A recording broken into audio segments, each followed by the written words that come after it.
This is about the process of making ghee. Ghee, also known as clarified butter. The objective is to get all of the milk solids out of the butter, and then we have just butter oil. It's healthier for you. What we need are pounds of unsalted butter. Sweet creamy butter, fine. Make sure it says unsalted on the package. What I do is I freeze my butter first, because then it's easier to handle. It's easier for me to peel them and get them into the pot. Now the pot must be stainless steel. It cannot be one of those Teflon pots. You don't want an aluminum pot. Aluminum leaks into your food. You want stainless steel.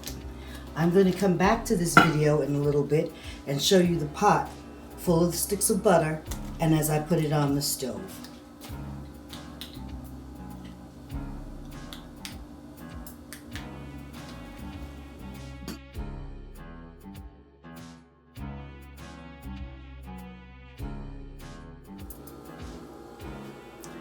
Now, the next phase in the process is your butter in the pan. And that's what we've got going on here. I've got it on a very low heat because we're going to cook this for about 3 hours to get all the milk solids off. You won't see them yet, but you can see the butters melting down in the bottom, and my 4 pounds are in there. Next phase will be when I start taking the milk solids off.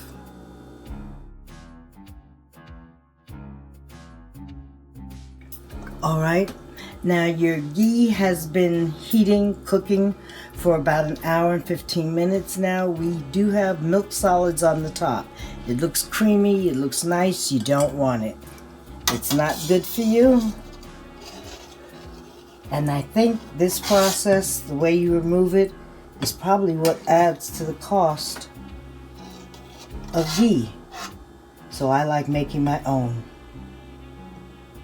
Now look how golden yellow the oil looks underneath the cream. I'm going to have to do this approximately 3 times until there's no more milk solids, and then I'll be able to pour off the ghee, put it in jars. So this is what I'll be doing for a little while now.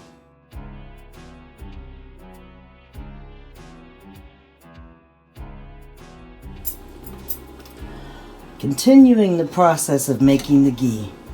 Just like the pot must be stainless steel, so must the utensil that you use to remove the milk solids.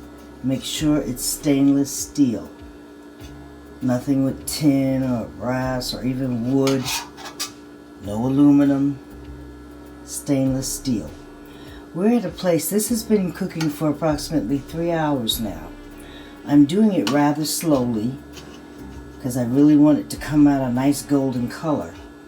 Usually when it gets toward the end, on the bottom of the pot, you will see or even feel a crust if you put your spoon down that far.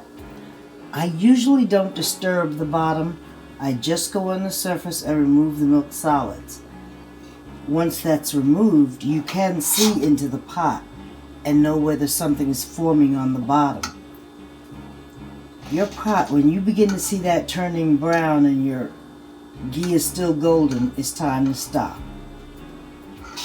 And when you stop at that point, what you'll be doing is getting ready to strain the rest so that you get none of the milk solids, because you can't get them all by spoon, so that you get none of the milk solids in your poured off ghee. I'm going to get my jars ready next.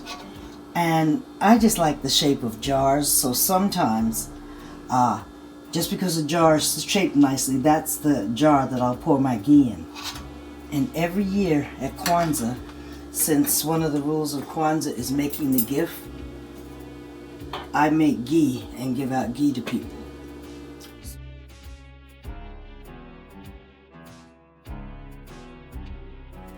Alright, we're starting to pour off the very first jar of ghee. What I have here is a stainless steel funnel, a jar that'll take the heat, and a cloth. I have dedicated cloths that have no nap. It must be a cloth without nap. And I start pouring off.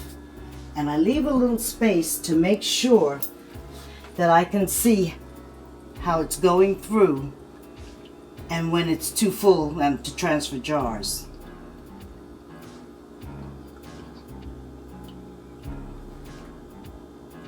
At this time, I think maybe I should stop pouring and see where that lands us. It goes slow, but it's a fine strain, and that's what's important.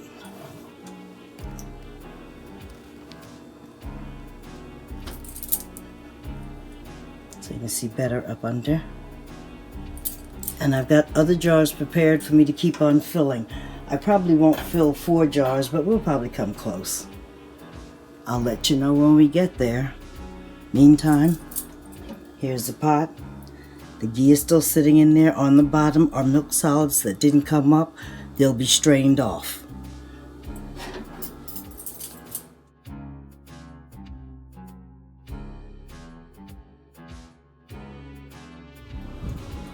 As you can see, the ghee is done.